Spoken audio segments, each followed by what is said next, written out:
This is not a developing third world nation. This is Europe. These are prosperous middle-class people. These are not people trying to get away from areas in North Africa.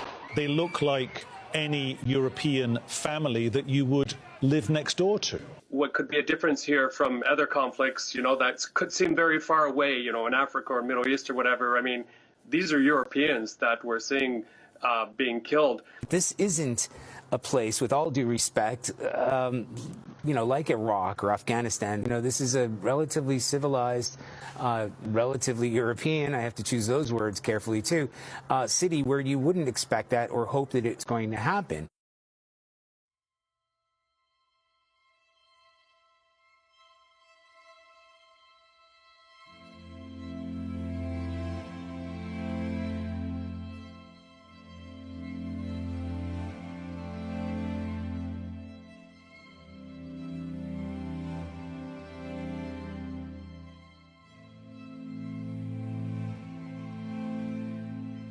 Welcome back, guys, to the Social Work Race.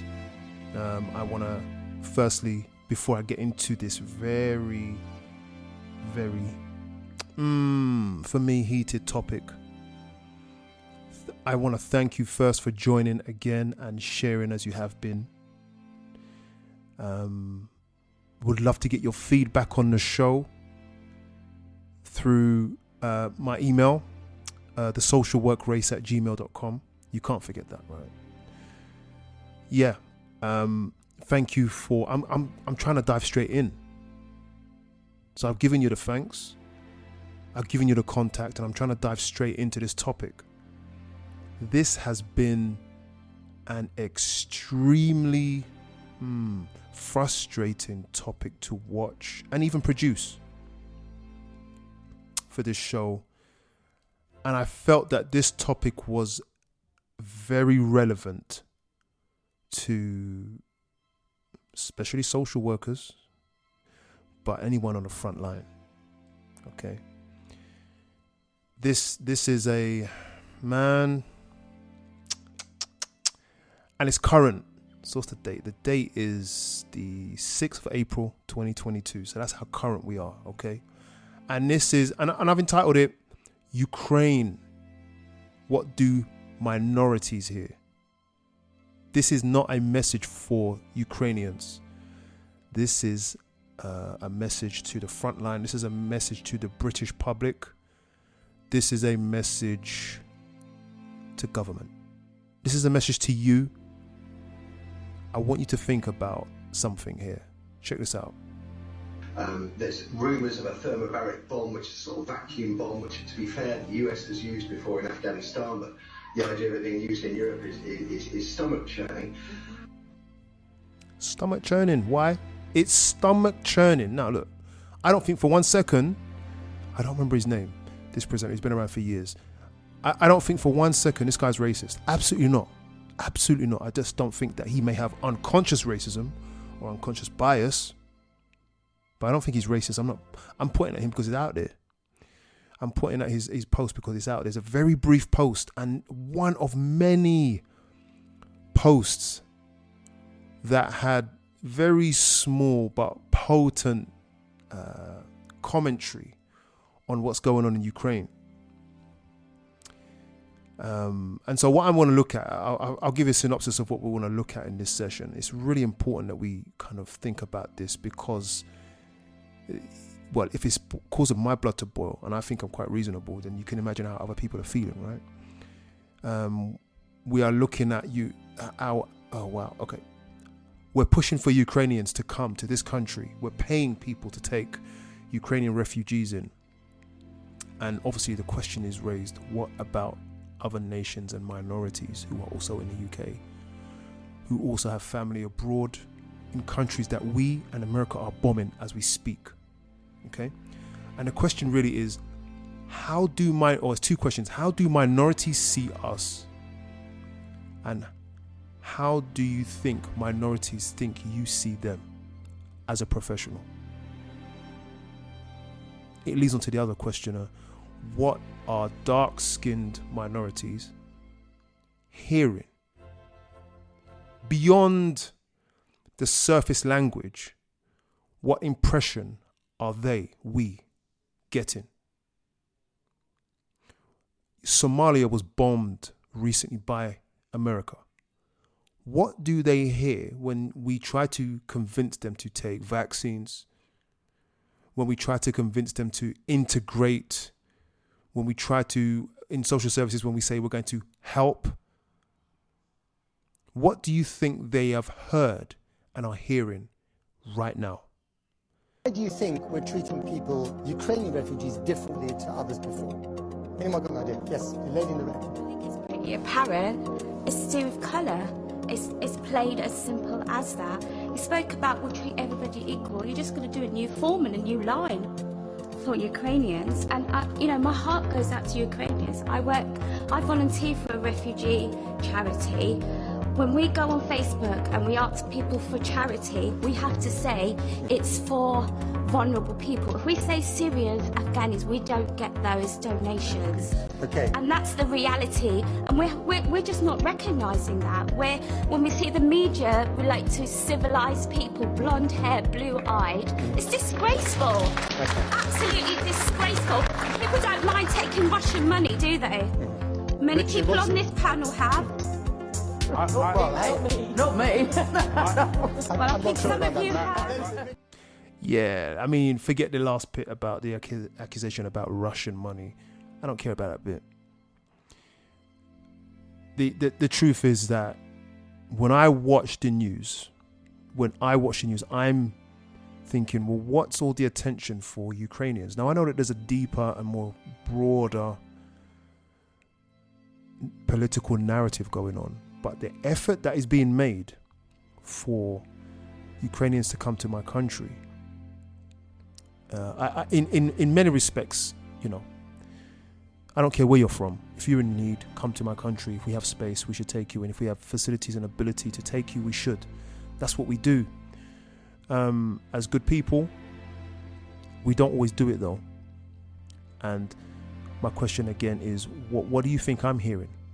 And how do you think I feel about this? We've raised a lot of money.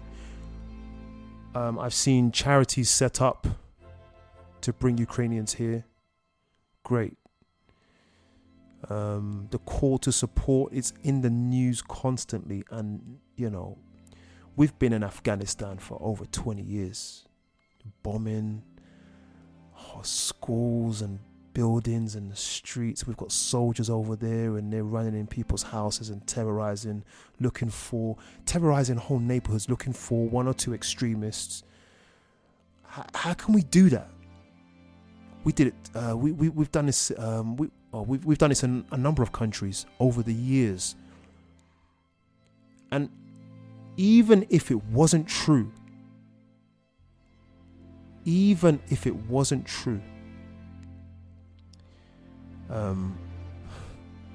about racism, I have nothing else to conclude other than that. It's the color of my skin. I have nothing else. And I'm willing to accept, just to give anybody the benefit of the doubt, that it's not about the color of my skin. But I can tell you the response is astounding. I'm watching videos where I wish I could have located it, but I just thought, let me just do this now. I've heard videos talking about how this is not Africa, this is a civilized country. The language betrays and it indicates perspective. How do you see different people? Yeah. And so I am livid as I watch the news, because there are a lot of people out there for at least decades who have been crying out for help and we haven't responded. But England their government didn't even wait. They went and put this narrative out there that these people need help. And so my question to you is, if I'm watching this as a minority, what do you think I'm thinking? I need you to, what's the word I'm looking for? I need you to step into my shoes. There's a word I'm looking for. To step into my shoes and ask yourself the question, because you will, as a social worker at least, be assessing a family, a minority family. What do you think I think about you if you're white? Or what do you think I think about you as a government official? Because that's what we are. We work for the government. And how then might that impact how I relate to you? I think it's important for you to explore that as a professional, to consider how I feel. We really do have to look at this situation, and especially if you are a white, can I say this, a white social worker, I want you to consider, if you haven't already, that beneath our smiles as minorities, there is distrust. Not for everyone, but it's there. Because we live in a world where this narrative is already formed in our heads. So, we've already concluded that we are of less value. Black teenagers convicted of homicide are given disproportionately longer prison sentences than their white peers. 52% of white youths were convicted of manslaughter as opposed to murder, usually leading to a shorter sentence. This applied to just 30% of black children. Of those convictions, 23% of black youths were given 10 years to life, while no white teens were sentenced to more than a decade. More than half of white children receive less than 4 years, compared to just 5% of their black peers. However, it was also acknowledged that black teens were more likely to plead not guilty, which can mean a harsher sentence if convicted. To discuss the possibility of racial bias in the justice system, I spoke to the Director of Liberty Law Solicitors, Atiq Malik. He told me the problem is a lack of trust in the communities. Black teens are receiving harsher sentences, convictions for harsher offences in comparison to their white counterparts. And what is particularly worrying is that in 2018, this is not the first time that we've heard this narrative. Unconscious bias it's like a cancer. It has tentacles, it spreads. And so what we're looking at here is not just about, there is a priority for a particular set of people, but what is that based on? And what impact, what do you think minorities see when we see that? Now, I can tell you this, I've worked in different boroughs and counties. You've seen it, you've heard it in my other podcasts, that I've seen a difference in sentencing with my own eyes, white boys versus black boys. Typically boys, because it's most of them in the criminal justice system, which is where I used to work. I've seen it with my own eyes. And it bothers me. And I've had conversations around it as well with people that I've worked with. And again, this comes down to this comes down to what I think is the issue. I think that, the majority group, which is white people, and I don't in any way hate anyone for the color of their skin. I'm just telling you how I might feel as a minority. So I don't want anyone to think that I hate white people. It's far from the case. And I don't want to have to say that again either. But if we listen to this in context, but white people are the majority group and they are in a position of power. And so I think that judges and other professionals see their own children, see their mothers and their fathers, whoever they're representing, they see them first. It's not all white people, but I think that is the majority. Now, I've seen sentencing disparity, and you just heard it in that report. The numbers speak for themselves. Why are black people being sentenced more harshly, by far, by a massive gap, massive difference, than their white counterparts for the same thing? Why is that happening? And that's because, in my opinion, there is a deep level of unconscious bias, which I'm sure that the government's working on, because I've seen some of that. But it's work that needs to be much more rigorous and extensive than what it is. Because there are people in prison unfairly, really. And then this would lead us to ask the question, how am I affected as a professional by unconscious bias? What unconscious bias do I have? Whether I'm black or white. I must have some. Of course I do. And it's something I'm aware of and I'm honest enough to talk about. Now you can bet I come from a West Indian home. I have a vast West Indian family system. And I've heard many conversations. So I've been exposed to and still hold in some capacity some views that you might not like. But they're views that I'm addressing. I'm happy to have that conversation. I can only imagine service users might not be who have been on the real dark end of receiving some level of discrimination based on the color of their skin treatment. I've recently seen that in a case I'm working on, and I just want you to know it's ugly. And what does that feel like when your hands are tied behind your back because, or you feel, it's just the impression that's left on you. You feel, your perception is that you're worth less. How do you respond to professionals? And how am I dealing with that as a professional or as a white person? How am I dealing with that? I have to go in with this in mind when I'm supporting a family or a young person or, a family with a strong culture. I have to put in my mind, they may not like me because of how they might think I think about them. Therefore, they are placing a lower value on themselves, and that can be really frustrating, and it can be a barrier to their engagement with us. And so the best thing I could do is treat them with love and respect.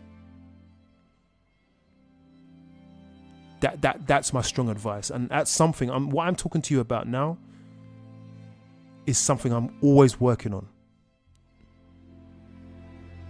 Are we checking our unconscious bias? What do you believe about specific groups? And I think it's a conversation you can either have at work or have by yourself or with your partner or with your friends. Have a conversation. What are my unconscious biases?